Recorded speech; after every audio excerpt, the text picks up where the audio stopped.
మాజీ ముఖ్యమంత్రి నారా చంద్రబాబు గారిని ఈరోజు కాంగ్రెస్ నేత వైఎస్ షర్మిల కలవబోతున్న నేపథ్యంలో ఇప్పుడు ఈ అంశం సర్వత్రా చర్చనీయాంశంగా మారింది.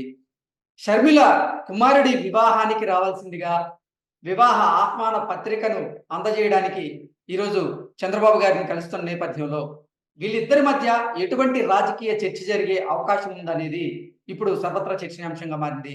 ఈ నేపథ్యంలో ఈ అంశానికి సంబంధించి మనతో మాట్లాడేందుకు టీడీపీ అధికార ప్రతినిధి సంపత్ రాజు గారు మనతో ఉన్నారు. ఆయనతో మాట్లాడు. సంపత్ రాజు గారు నమస్తే అండి. నమస్తే అండి. సంపత్ రాజు గారు, తన కుమారుడి వివాహానికి రావాల్సిందిగా ఆహ్వానించడానికి ఈరోజు షర్మిల గారు చంద్రబాబు గారిని కలవడానికి వెళ్తున్నారు. ఈ నేపథ్యంలో ఈ అంశం ఇప్పుడు సర్వత్రా చర్చనీయాంశంగా మారింది. వీళ్ళిద్దరి మధ్య ఈ అంశంతో పాటుగా రాజకీయ చర్చ జరిగే అవకాశం ఉంది. జగన్మోహన్ రెడ్డికి ఇద్దరు కలిసి స్కెచ్ పెట్టబోతున్నారు అంటూ కూడా ఒక వార్త సోషల్ మీడియాలో చక్కర్లు కొడుతూ ఉంది. ఏంటి సార్, వీళ్ళిద్దరి భేటీలో నిజంగా రాజకీయపరమైన అంశాలు చర్చకొచ్చే అవకాశం ఉందా అంటే ఏం చెప్తారు?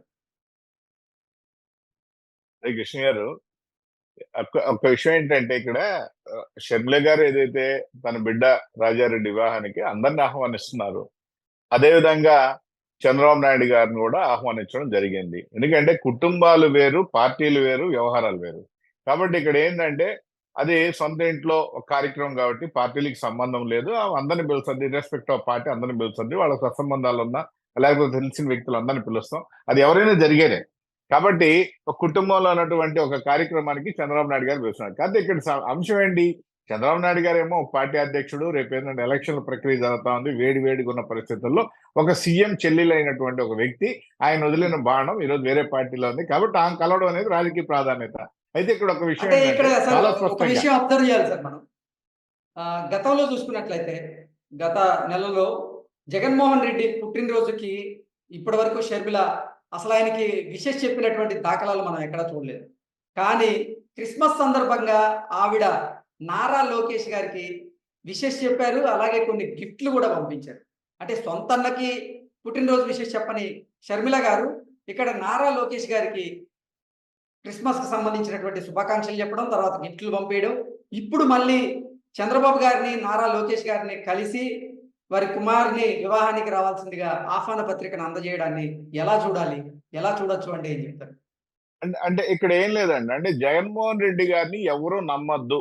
నమ్మిన వాళ్ళని మోసం చేస్తాడు. అది చెల్లైనా, అమ్మైనా, ఇంకోరైనా, పక్కింటోళ్ళైనా, ఎదురైనోళ్ళైనా, కిందంటోళ్ళైనా, పక్కింటోళ్ళైనా, పైనింటోళ్ళని ఎవడినా మోసం చేసే అంతటి వ్యక్తి మన జగన్మోహన్ రెడ్డి అని చెప్పేసి ఈనాడు చాలా స్పష్టంగా ప్రతిపక్షాలు ఏదైతే మాట్లాడుతున్నాయో దానికి గళాన్ని ఊతమిచ్చే విధంగా షర్మిల గారు ప్రవర్తించిన విధానం. ఎందుకంటే వాళ్ళన్నా స్వయంగా ఏదైతే షర్మిల గారికి అన్యాయం చేశారో, ఏం బాధ పెట్టారో తెలియదు.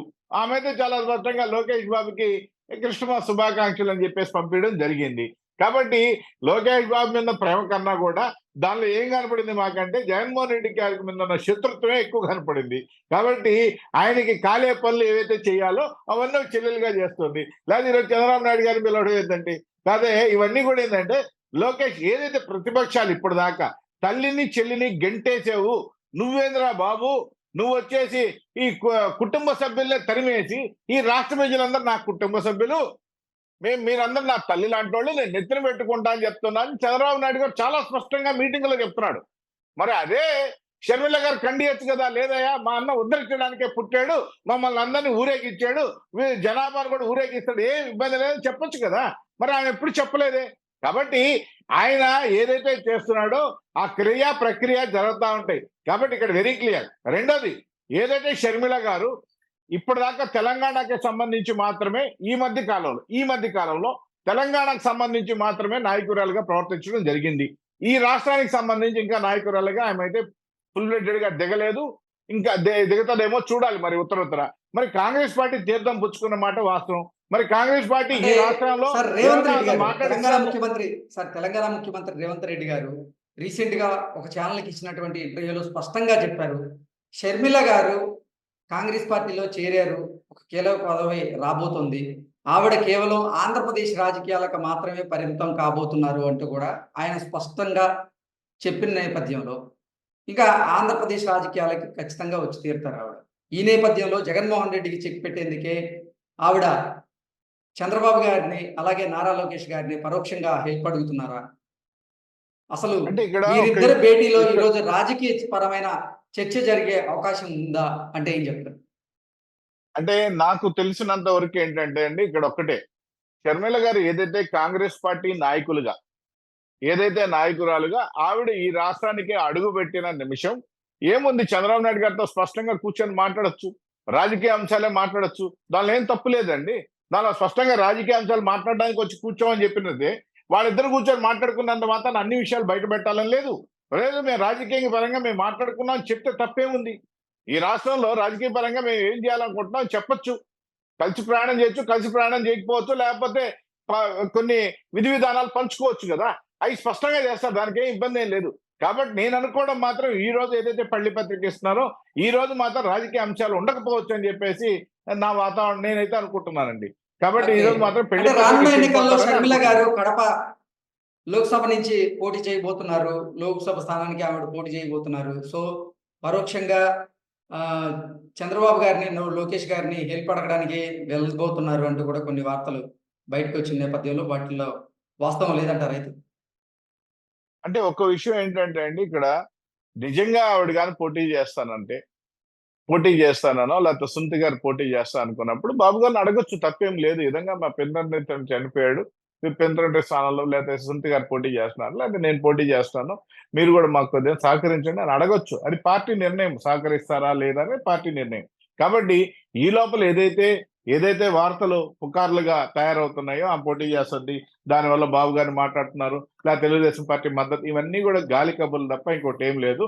ఎందుకంటే వాళ్ళకు కూడా సమయం లేదు. రేపు ఏంటంటే 18వ తేదీ ఆ నిశ్చితార్థం వైభవంగా జరుపుకుంటున్నారు వాళ్ళు. కాబట్టి ఈ రోజు రాజకీయ అంశాలు ఉండకపోవచ్చు అనేది నా వ్యక్తిగత అభిప్రాయం. చూడాలి రేపు ఏం జరుగుతుందో. ఓకే. అంటే వివాహానికి రమ్మని ఆహ్వానించడానికి మాత్రమే ఈరోజు కలవబోతున్నారంటారైతే? అంతే అండి. అదే చెప్పారు, అదే జరుగుతుందని నేను కూడా అనుకుంటున్నా. చూడాలి మరి. Okay. Sir, YS Rajasekhara Reddy కుటుంబానికి, నారా వారి కుటుంబానికి మధ్య రాజకీయపరమైన వైరం అయితే గతం నుంచి మనం చూస్తూ వస్తున్నాం. కానీ ఈ వివాహానికి పిలిస్తే వెళ్ళే అవకాశం ఉందా చంద్రబాబు గారు గాని, లోకేష్ గారు గాని అంటే ఏం చెప్తారు? ఇప్పుడు ఈ మధ్యన రీసెంట్ గా ఒక అన్‌స్టాపబుల్ ప్రోగ్రామ్ లో చంద్రబాబు నాయుడు గారు చాలా స్పష్టంగా చెప్పారు. హ్మ్. మీకు బాగా ముఖ్యుడు బాగా క్లోజ్ ఫ్రెండ్ గా ఎవరు ఉండేవాళ్ళు అని బాలకృష్ణ గారు అడిగినప్పుడు చాలా స్పష్టంగా వైఎస్ఆర్ నేను చాలా బాగా క్లోజ్ గా తిరిగేవాళ్ళం, మాట్లాడుకునేవాళ్ళం. కాకపోతే విధి విధానాల వల్ల వ్యతిరేకించుకున్నాం. ఆయన ఇంకో పార్టీకి అధ్యక్షుడు, నేను ఇంకో పార్టీకి అధ్యక్షుడు అని చెప్పేసి చెప్పడం జరిగింది. కాబట్టి సో, ఒక వెళ్ళే స్నేహ అవకాశం ధర్మంతో ఉందంటారా? అదే చెప్పేది. ఒక స్నేహ ధర్మం ఆయనకు ఉండింది కాబట్టి ఏమన్నా పోతారేమో చూడాలి. ఇది రాజకీయపరమైన ఓకే. అంశం కాదు కాబట్టి ఏమన్నా పోతారేమో చూడాలి. Okay. Okay sir. Thank you so much.